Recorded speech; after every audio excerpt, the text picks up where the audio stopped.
Hello, everyone. Welcome to our podcast to the topic of bullying.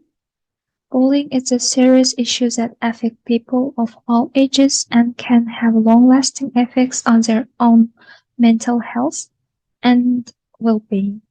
In this episode, me, Zerde Erkin, and my friend Tom Respect, we will explore the different types of bullying, including physical, verbal, and cyberbullying, etc. We will also talk about the impact that bullying can have on its victims and explore different strategies for preventing and addressing bullying. Now, Tamris, you can start. Welcome everyone. So, first of all, what is bullying? Bullying is a behavioral pattern where a person intentionally hurts another person who is a victim. And usually it is repeated throughout time and includes hitting, pushing, threatening, and spreading rumors. It can take various forms like verbal, physical, emotional, manipulating, excluding, and even discriminatory. Uh, Bullying at school vary from bullying in the workplace. There is even a term mobbing, which means a non-physical bullying often placed in a working environment because adults try to obey laws, rules, social norms, and they have to use indirect forms of bullying to make the probability of facing the consequences of bullying someone less. And most of the time, a group of people has one target. And I personally think that it is harder to deal with mobbing than bullying because, firstly, it is really hard to define what is mobbing, and people can mistake it with just some feature of another person's personality, character, and they may think that it's just a few words, but actually, they don't know that it is actually one of the forms of bullying. And there's even possible to bully someone online. Cyberbullying is bullying online through social networks, games, and media. It is different because it can follow the victim anywhere they go. For example, it can include abusive or threatening text messages, sharing private images and videos without consent, shaming online, trolling, and even encouraging self-harm online. And there are more types of bullying, like verbal. It it is like most common types of bullying, which means hurting another person mentally and emotionally, and can cause low self-esteem. Also, there are social bullying. It is more difficult to detect because it can occur behind your back, and it includes spreading rumors, encouraging others to turn against you, and even damaging your social acceptance.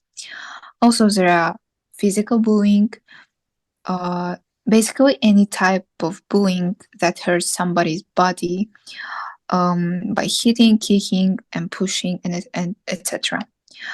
And there are three basically most obvious type signs of bullying.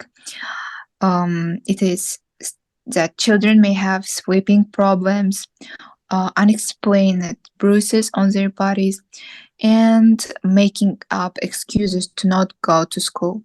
So, Zirde, do you know any kind of consequences of bullying?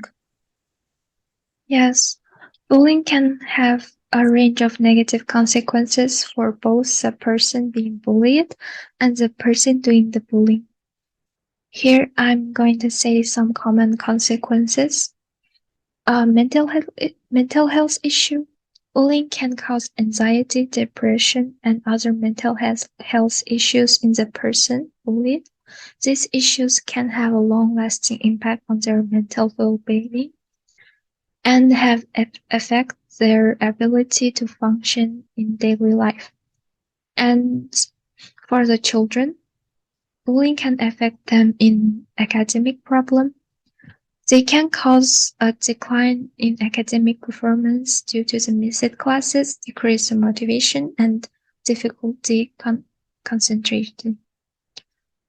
Um, and in social insolence, bullying can cause social isolation and lack of social support, which can lead feeling of loneliness and depression.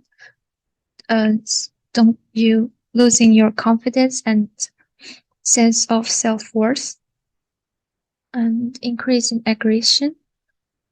The person doing the bullying may become more aggressive over the time that pass, and it may continue to engage in bullying in behavior into adulthood. Um, Also, victims become more anxious and afraid around or in place they are, and people who bullied who are victims and who are witness it can suffer from effects of bullying. Girls, disabled, part of the LGBTQA community, and uh, refugees are at the high risk of bullying. To minimize bullying, it's crucial to educate children about it and why it's wrong. In schools and other facilities with kids or students, adults should know its signs of bullying and step on how to deal with the problem. If it's happening at the workplace, there can be meeting to educate people on mobbing, its tactics and its effects. Employees can be taught how to effectively resolve the conflicts. And now I'm going to talk about examples that happened in Turkey. A study conducted in Ankara in the 2001 academic year, in which included a survey of investigating school bullying among the public high school. The results showed of the total 692 students, everyone reported that they have having been bullied. 33.5% that have been bullied verbally, 28.3% have been bullied emotionally, 15.6 have been bullied sexually at least once during the academic year. Among the four types of bullying, the most common forms of bullying faced by girls and boys were in the same in order: pushing and name calling. About one-third of the students stated that they didn't know get any help in coping with bullying. The main reason for bullying was pretending to be strong. Thank you, Zirde, for your talk. I hope that it was really informative for our listeners. And thank you for listening it. So see you guys in the next episode. See you Bye. guys. Goodbye.